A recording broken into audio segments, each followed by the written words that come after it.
को 242। ठीक है, सो सबसे पहले हम देखते हैं कि पहले हमारा प्रॉब्लम स्टेटमेंट देख लेते हैं एक बार। So the problem statement says कि given two strings s and t, return true if t is an anagram of s and false otherwise. अब anagram क्या होता है सबसे पहले हम वो देखते हैं, then we'll go to the examples. An anagram is a word, just a second. An anagram is a word formed by rearranging the letters of another using all the original letters exactly once. अब जैसे example अगर यहाँ पे है, suppose मैं सबसे पहले easy वाला एग्जाम्पल यूज करती हूँ, रैट एंड कार सॉरी। सो इसका आउटपुट फॉल्स क्यों आएगा? क्योंकि इसमें जो है जो लेटर्स हैं वो एंटायरली डिफरेंट है। ठीक है, अब यहाँ पे से सपोज ये है एग्जाम्पल और ये है एनाग्राम एंड नाग्राम। ठीक है, ये ट्रू क्यों आया? देखो, इट डजंट मैटर ऑर्डर क्या है, बस जो जितने लेटर्स एक फर्स्ट स्ट्रिंग में उतने ही कैरेक्टर इसमें होने चाहिए सेकंड स्ट्रिंग में, that is known as the anagram. ठीक है, इसमें नहीं है, जैसे इसमें आर है इसमें भी आर है, इसमें ए है इसमें भी है, लेकिन इसमें टी है और इसमें सी है, एक भी letter different and that is not your anagram. ठीक है, so this is known as your anagrams. अब हमें यही चेक करना है कि हमें दो स्ट्रिंग दी हुई है एस एंड टी, और ट्रू रिटर्न करना अगर टी एनाग्राम है एस का, if that means t matches with s and false otherwise। ठीक है, तो इसके कंस्ट्रेंट्स क्या क्या है? एक ये है s dot length t dot length, and अब ये एक इंपॉर्टेंट कंस्ट्रेंट है s and t consist of lower case English letters। ये क्यों है मैं आगे बताऊंगी। ठीक है, बस ये याद रखना कि ये एक कंस्ट्रेंट था। ठीक है, so two strings are anagrams if and only if they have the same character frequency count। so जैसे ये एनाग्राम है और ये नागाराम है। ठीक है, अब a इसमें 3 बार आया है, 1 2 3। अब a इसमें भी नागाराम में गिनते कितनी बार आया, 1 2 3, सेम फ्रीक्वेंसी काउंट है, मतलब ये तो ठीक है। n को देखेंगे, n एक ही बार आया है इसमें एनाग्राम में, नागाराम में भी एक ही बार आया है, ये भी ठीक है। अब g को देखते हैं, g एक बार आया है, g एक बार आया है, ये भी ठीक है। r एक बार आया है, r एक बार आया है, ये भी ठीक है। m एक बार आया, m एक बार। So each count is matching with the other count, तो ये सही है। ठीक है, इसकी 3 अप्रोचेज हैं, हम 3 अप्रोच की तरफ चलते हैं। द फर्स्ट अप्रोच जो आता है हमारा, दैट इज द सॉर्टिंग वाला अप्रोच। ठीक है, ये इजीएस्ट अप्रोच है। ठीक है, इसमें क्या है देखो, इसमें क्या है, सबसे पहले हम ये देखेंगे, हम अपना जो दोनों स्ट्रिंग्स है दोनों स्ट्रिंग को सॉर्ट करेंगे एंड देन कंपेयर करेंगे। ठीक है, तो कोड की तरफ देखें तो सबसे पहले ये तो हमें दे रखा है इफ। अब सबसे मेन चीज है, अगर दोनों की लेंथ ही नहीं सेम हुई तो खाक एनाग्राम होगा। एनाग्राम के लिए तो लेंथ भी सेम होनी चाहिए ना। अगर मैं कार लूं और अगर मैं रैक लूं, सपोज कार या RAC रैक वाला बोल रही हूँ मैं, तो दोनों को चेक करने के लिए दोनों का लेंथ भी तो सेम होना चाहिए ना। दैट इज वाई हम चेक करेंगे, हमें 2 स्ट्रिंग है s और t स्ट्रिंग है, तो s dot length not equal to, अगर t डॉट लेंथ हो तो वहीं पे रिटर्न फॉल्स कर देंगे, आगे जाने की जरूरत ही नहीं है, हमारा सत्यानाश। ठीक है, तो अब सपोज सेम हो गया, तो अब आगे जाएंगे। अब हमने कैरेक्टर एरे बनाया SA, उसमें हमने क्या किया, जो स्ट्रिंग S है उसको हमने कैरेक्टर बाय कैरेक्टर स्ट्रिंग को हमने तोड़ दिया, उस कैरेक्टर एरे में डाल दिया। सेम चीज हमने स्ट्रिंग T के साथ की, एक कैरेक्टर एरे और बनाया TA, और हमने क्या किया, T.2 कैर एरे। T.2 कैर एरे मतलब हमने T वाले स्ट्रिंग को भी तोड़ तोड़ के कैरेक्टर्स में हमने इस कैरेक्टर एरे में डाल दिया। With the help of the arrays.sort function हमने arrays.sort SA को किया, arrays.sort TA को किया। ठीक है, तो अगर हमारा और रिटर्न किया arrays.equals SA, T। अब ये चीज क्या करता है ना, ये डायरेक्टली तुमको बता देगा ट्रू है या फॉल्स। तुम्हें लिखने की जरूरत नहीं है कि रिटर्न, ये तुम्हें ये चीज लिखने की जरूरत नहीं है कि if SA equal to TA तो ट्रू रिटर्न करो, नहीं तो फॉल्स रिटर्न करो। ये चीज अपने आप ऑटोमेटिकली, अगर मेरी ये कंडीशन ट्रू होगी कि SA is equal to TA, SA is equal to TA, अगर ये मेरी कंडीशन ट्रू हुई, ये ऑटोमेटिकली मेरे को ट्रू रिटर्न कर देगा। ठीक है, नहीं हुई ऑटोमेटिकली फॉल्स रिटर्न कर देगा, इतना कंडीशन लिखने का हमें जरूरत नहीं है। So this was the one of the easiest approach. एक बार फिर से बता देती हूँ क्या अप्रोच थी ये, कि हमने पहले लेंथ चेक की, हर एक केस में हर एक अप्रोच में लेंथ चेक होगी, लेंथ ही नहीं होगी सेम तो एनाग्राम नहीं होगा। देन हमने दोनों स्ट्रिंग्स को कैरेक्टर एरे में तोड़ दिया, कैरेक्टर एरे में हमने कर दिया, दोनों स्ट्रिंग को सॉर्ट करा तो वो सॉर्ट हो जाएगा, ठीक है। और फिर हमने ये कर दिया कि return arrays dot equal S A comma T A, तो वो कंपेयर करके अपने आप रिटर्न कर देगा। अब हम नेक्स्ट अप्रोच पे चलते हैं which is the frequency array approach. अच्छा, इसका टाइम कॉम्प्लेक्सिटी हम देखेंगे तो इसका time complexity n log n होगा। क्यों? क्योंकि सॉर्टिंग में हम क्या करते हैं, सॉर्टिंग में हम हर बार एरे को हाफ में तोड़ते हैं, पहले एन बाय 2, फिर एन बाय 4 टिल 1, ठीक है, 1 तक जाते हैं। सॉर्टिंग में कितनी बार 2 से डिवाइड करते हैं, हम log n टाइम्स उसको 2 से डिवाइड करते हैं, log n टाइम्स उसको 2 से डिवाइड करते हैं, ठीक, मतलब log n टाइम्स हम अपने एरे को 2 से डिवाइड करते हैं, ठीक है। तो log n तो एक पार्ट हो गया। अब हमारे हर एक स्टेप में कितना एलिमेंट्स को हम यूज करते हैं, सारे एलिमेंट्स को यूज करते हैं ना हम लोग, ऐसा तो है नहीं एक को किया 2 को किया, सारे एलिमेंट्स को यूज करते हैं, तो मतलब n एलिमेंट्स, तो ये n log n हो गया, ठीक है। उसका स्पेस कॉम्प्लेक्सिटी बिग ऑफ 1 है, बिग ऑफ n होती है क्योंकि हम लोग कैरेक्टर एरे बनाते हैं ना, तो बिग ऑफ n होती है क्योंकि एक एरे लेके चल रहे हैं हम लोग, ठीक है। अब आते हैं हम लोग फ्रीक्वेंसी एरे पे।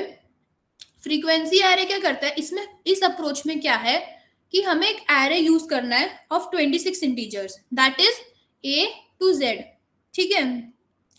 इसमें a, क्योंकि देखो a to z हम लोग एक एरे यूज करेंगे, और y ओनली 26 इंटीजर्स का, क्योंकि देखो lower case alphabets has 26 letters a to z, ठीक है।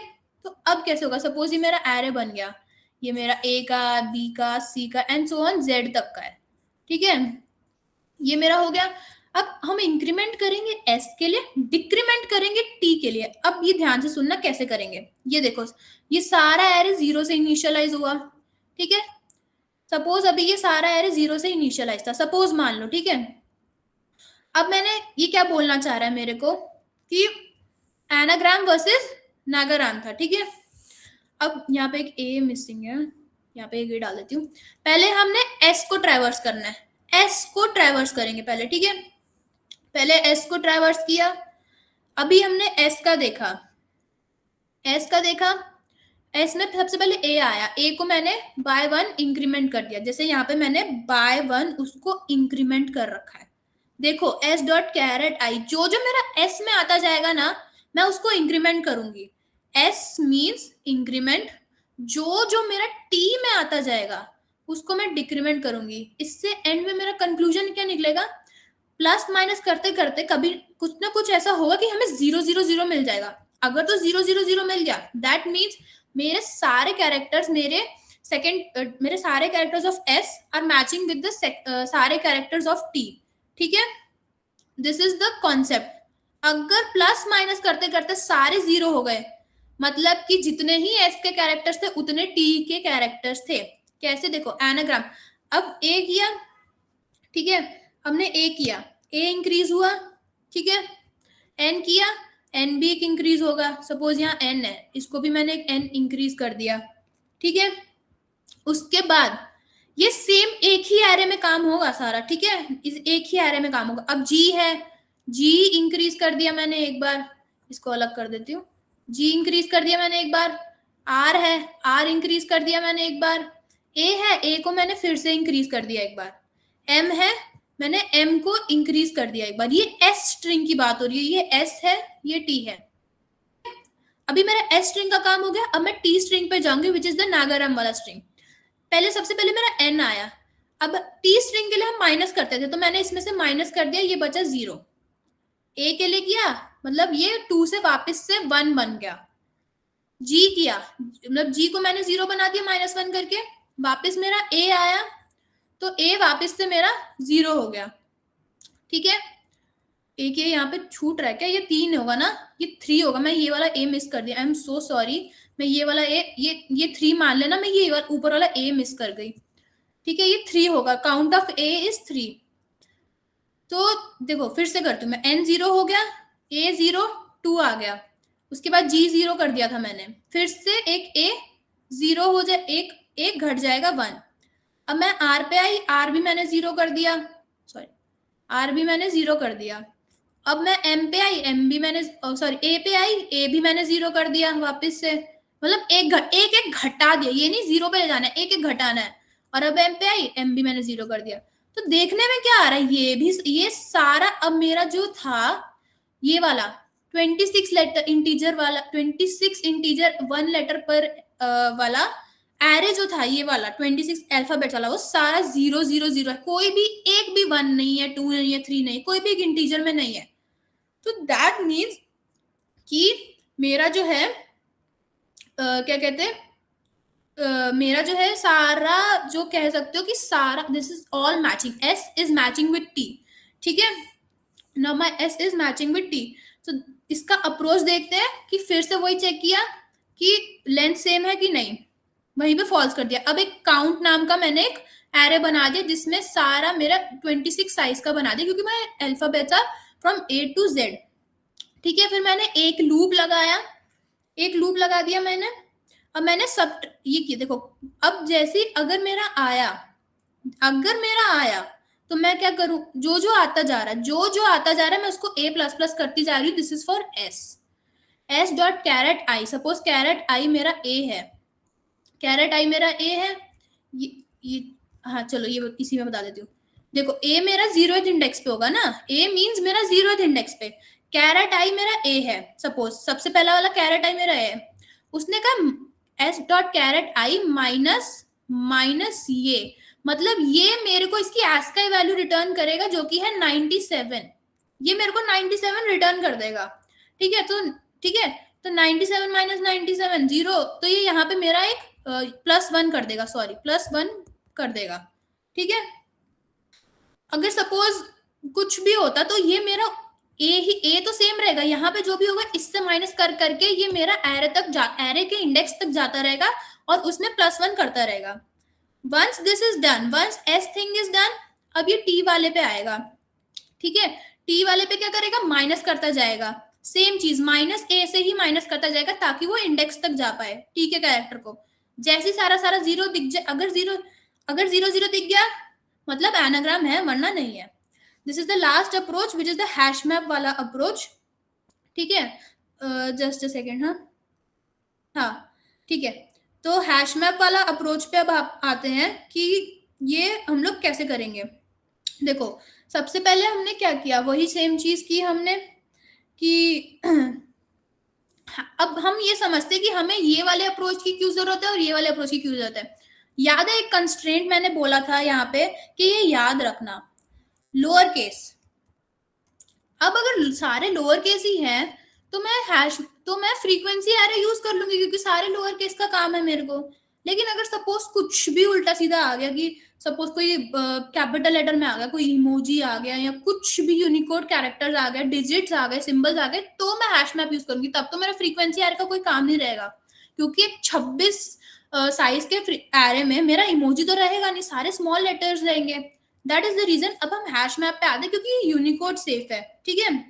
तो सबसे पहले तो हैश मैप क्या स्टोर करता है, अभी हमने देखा था हैश मैप क्या स्टोर करता है। हैश मैप मेरा क्या स्टोर करता है, एक कैरेक्टर और उसकी फ्रीक्वेंसी, है ना। तो जैसे मेरा एनाग्राम है, एनाग्राम मेरा वर्ड जो है उसमें ए कितनी बार आया था, 3 बार आया था, N1, वैसे ही मेरा फ्रीक्वेंसी स्टोर करता जाएगा, ठीक है। तो इसका हैश मैप का मेन आइडिया क्या रहेगा, increase the frequency for first string, decrease the frequency for the second string. कैसे, देखो सेम कॉन्सेप्ट एज फ्रीक्वेंसी आ रहे, बट इसमें ये यूनिकोड सेफ है इसलिए हम ये कर रहे हैं। सबसे पहले क्या किया कि लेंथ डिफरेंट है वही चेक किया, ठीक है। उसके बाद एक हैश मैप क्रिएट कर दिया, ठीक है। हैश मैप क्रिएट कर दिया। अब देखो हैश मैप क्रिएट करने के बाद यहाँ पे क्या किया हमने, s.toChar array, मतलब जो स्ट्रिंग था मेरा उसको उसने toChar array में कन्वर्ट कर दिया, ठीक है। toChar array में एवरी कैरेक्टर हमको मिल गया, ठीक है। कैट है तो उसने उसको एरे में कर दिया। अब ये मर्ज फंक्शन क्या करता है, मेरा मर्ज फंक्शन क्या होता है, मर्ज फंक्शन करता है कि अगर मेरा की ऑलरेडी एग्जिस्ट है तो मेरा ये ऑपरेशन अप्लाई कर दो, नहीं तो डायरेक्टली इंसर्ट कर दो, ठीक है। ये बेसिक होता है। सो इसमें क्या है, फ्रीक्वेंसी डॉट मर्ज C, 1 मतलब कि इसका मतलब ये कि अगर ऑलरेडी मेरा कैरेक्टर एग्जिस्ट करता है तो उसमें 1 ऐड कर दो, ये चीज उसमें 1 उसमें ऐड कर दो, नहीं तो उसमें 1 इंसर्ट कर दो। 1 इज द फ्रीक्वेंसी, 1 को ये अल्फाबेट वगैरह नहीं लेके चलना, 1 इज द फ्रीक्वेंसी। सपोज ये मेरा हैश मैप है, इसमें ए है मेरा, सपोज ए है और इसकी फ्रीक्वेंसी अभी 1 है। अब उसने फिर से ए आया, फिर से आया तो उसने क्या किया, ये चेक किया क्या है ऑलरेडी, हाँ है, तो उसने उसने फिर से 1 ऐड करके उसको 2 बना दिया। अब सपोज इसमें हम एन आया, एन नहीं है, तो उसने क्या बोला, डायरेक्टली 1 ऐड कर दो, एन डाल दो और उसका फ्रीक्वेंसी को 1 ऐड कर दो। ठीक है, यही चीज उसने बोली। ऐसे करते करते करते हम लोग मेरे पे कुछ फ्रीक्वेंसी आ जाएगी। अब टी, ये एस के लिए हुआ, जैसे सेम काम वहां हो रहा था, ये टी के लिए क्या हुआ, टी के लिए क्या किया इसने, टी डॉट टू क्या रहा है, फिर से किया। अब इसमें -1 करते जाएंगे, जैसे वहां पे -1 करते गए थे, यहाँ -1 करते जाएंगे। जैसे ए, अब ये 2 हो गया, सपोज मेरा 2 ही आया था। अब उसने देखा कि ढूंढा कि ए है, हाँ ए है, एक -1 कर दो, ये वापस 1 बन गया। एन है, हाँ एन है, इसको 0 कर दो। ये है, ये 0 कर दो, सेम चीज। ठीक है, अब माइनस करते करते अगर कहीं पे भी कहीं कहीं पे भी, अच्छा इसका मतलब शायद आप लोग को ना पता हो, इसका मतलब होता है add old value and new value. मतलब पुरानी, जैसे यहाँ पे पुरानी वैल्यू 1 थी, नई वैल्यू भी मेरी 1 है, कुल मिला के 2 मिल गया मेरे को। So this means add old value and new value. ठीक है, अब देखो, अब हम चेक करेंगे नेगेटिविटी का। ठीक है, तो अगर मेरी फ्रीक्वेंसी कोई भी फ्रीक्वेंसी नेगेटिव बन गई होगी तो वो फॉल्स रिटर्न कर देगा वहीं पे, नहीं तो वो at the end true return कर देगा। ठीक है, नेगेटिव मीन्स फॉल्स इसलिए होता है क्योंकि एक एक घटाते जा रहे हैं, कोई भी एक्स्ट्रा घट गया मतलब एक लेटर हमारे पे एक्स्ट्रा आ गया, जो कि हमें नहीं चाहिए। दैट इज वाई हम नेगेटिविटी का इतना ध्यान रखेंगे। ठीक है, so this was the approach. ये ड्राई रन है जो कि मैंने समझा दिया है, और ये कम टाइम कॉम्प्लेक्सिटी है। और अच्छा, अब इसमें सबसे बेस्ट मेथड हमारे पे करने के लिए ये वाला फ्रीक्वेंसी एरे वाला क्यों है, क्योंकि वो कंस्ट्रेंट याद था ना कि लोअर केस है हमारे पे, तो जब लोअर केस है तो एक ये एरे लेके काम खत्म कर देना काय को। इसमें देखो स्पेस कॉम्प्लेक्सिटी भी हमारा बिग ऑफ 1 ही लग रहा है ना, तो क्यों फोकट में हमको अपना काम बढ़ाना है, हैश मैप डालना है, क्या करना है। तो हमको बोला ही है कि लोअर केस है तो इसी को लेके काम खत्म करता है। अगर वो बोलेगा कि लोअर केस नहीं है, मिक्स है, तो hash map is the best option, but अभी के लिए frequency array is the best option. ठीक है, सो एक बार तुम लोग ध्यान से देखते जाना। तो सबसे पहले मैंने क्या बोला था, हम लोग लेंथ चेक करेंगे, लेंथ ही नहीं होगी तो क्या करेंगे, है ना। तो पहले मैं फटाफट लेंथ चेक कर देती हूँ इसकी।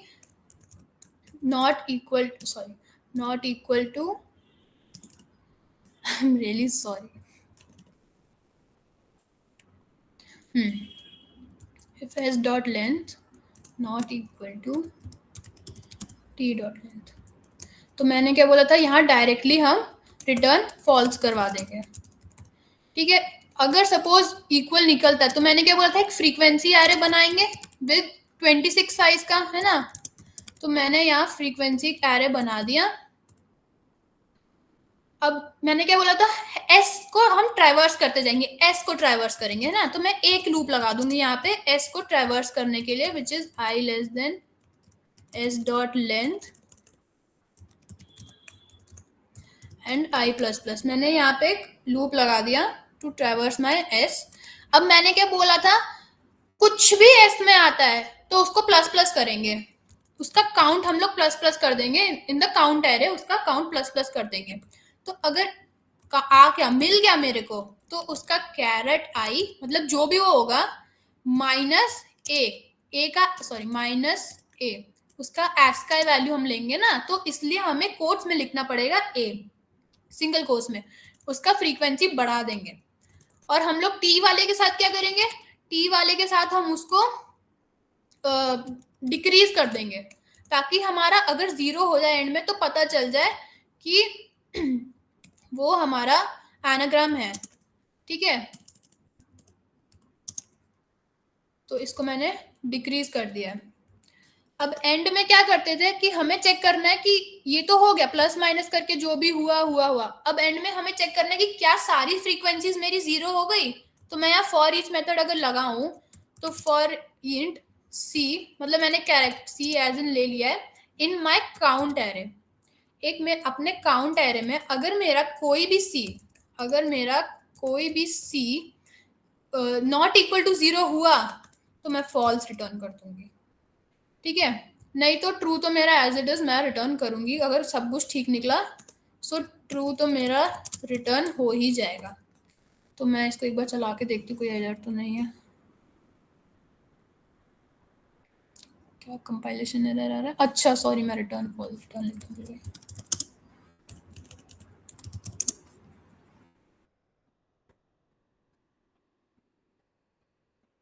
ये टेस्ट केस तो रन हो गया, सबमिट भी हो गया। सी तो सबमिट भी हो गया। So this was the best approach, क्योंकि यहाँ पे वो दे रखा था कंस्ट्रेंट की S and T consist of lower case, इसलिए ये अप्रोच बेस्ट है।